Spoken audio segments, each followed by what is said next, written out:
और आइए आपको पहली बड़ी खबर की ओर लिए चलते हैं। रूस यूक्रेन युद्ध को रोकने को लेकर चल रही कोशिशों में अभी तक कोई बड़ी सफलता नहीं मिली है।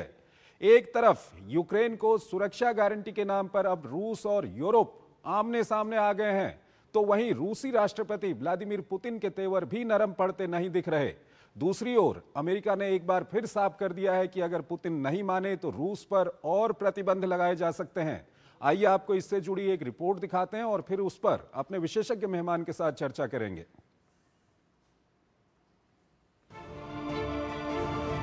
यूक्रेन युद्ध को खत्म करने के लिए दोनों पक्ष बयानों में तत्परता तो दिखा रहे हैं, लेकिन अपनी नीतियों और योजनाओं में कोई ठोस कदम बढ़ाते नहीं दिख रहे हैं। सबकी अपनी अपनी शर्तें हैं, जिस पर शांति के लिए आम सहमति बनाना फिलहाल दूर की कौड़ी लग रहा है। समूचा पश्चिम यूक्रेन की सुरक्षा गारंटी पर अड़ा हुआ है, लेकिन रूस को किसी भी सूरत में ये मंजूर नहीं है। सुरक्षा गारंटी किस तरह मुहैया कराई जाए, इसी पर मंथन के लिए पश्चिमी देश गुरुवार को सिर जोड़कर बैठे। बैठक में 26 देशों ने यूक्रेन की सुरक्षा गारंटी के लिए अपनी सेना भेजने की पेशकश की। बैठक के बाद फ्रांस के राष्ट्रपति ने इसकी जानकारी देते हुए कहा कि आने वाले दिनों में ये पता चलेगा कि अमेरिका इसमें अपना समर्थन देगा या नहीं। पश्चिमी देशों के इस गठबंधन का नाम कीव कोएलिशन ऑफ विलिंग्स है।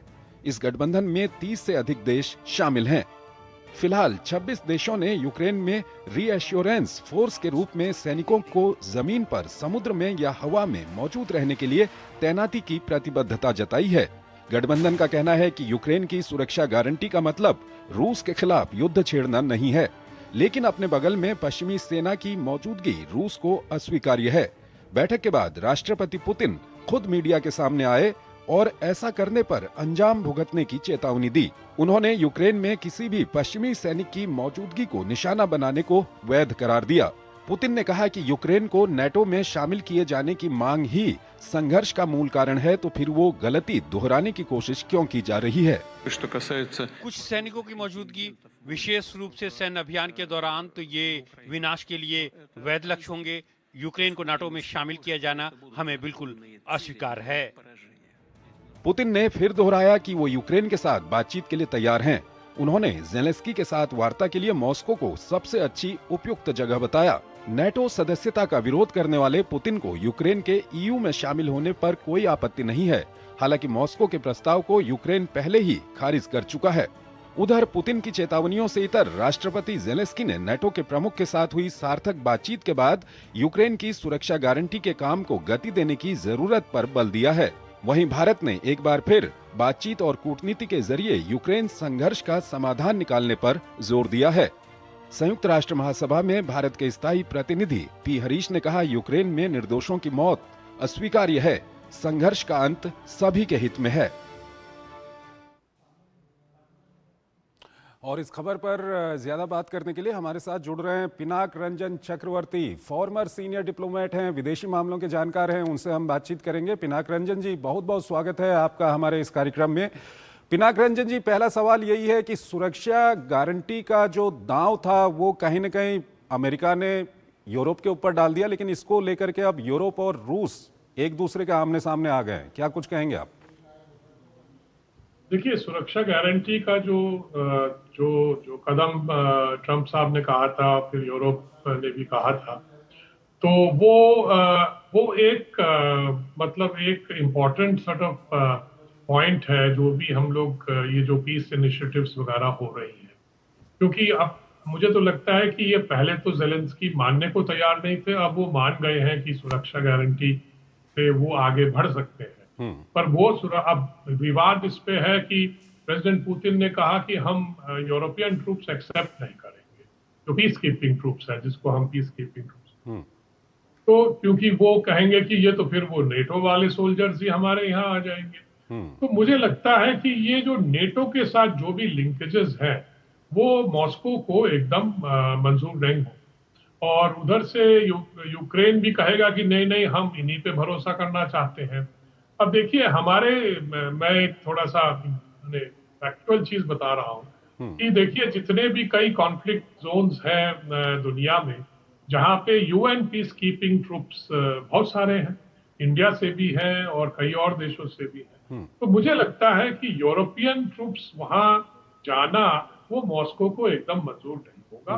तो मुझे लगता है यूरोप को अपने मतलब जो कॉन्टिनेंट है उससे बाहर देखना चाहिए, किसी और देश के मतलब लाइन तो विकल्प इन्वॉल्व है। विकल्प क्या हो सकता है और कौन इसको आगे रखेगा वहां पर? क्योंकि ट्रम्प साहब ने तो बोल दिया कि यूरोप आपस में चर्चा करे किस तरह की सुरक्षा गारंटी दे सकता है।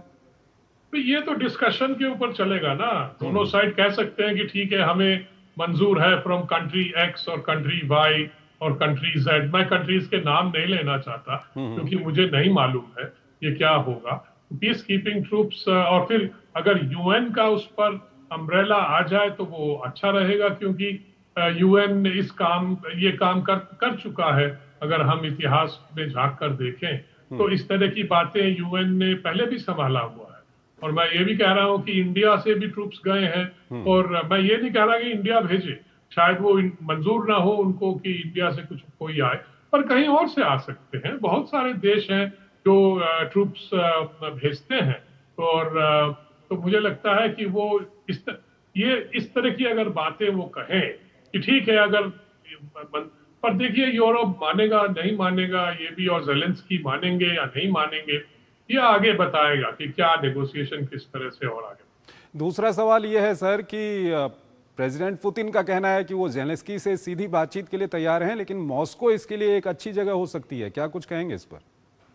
हाँ, तो इसमें गलत क्या है? पर ज़ेलेंस्की शायद जाना नहीं चाहेंगे वहां, क्योंकि वो फील करेंगे कि मॉस्को में उनके ऊपर प्रेशर ज्यादा रहेगा।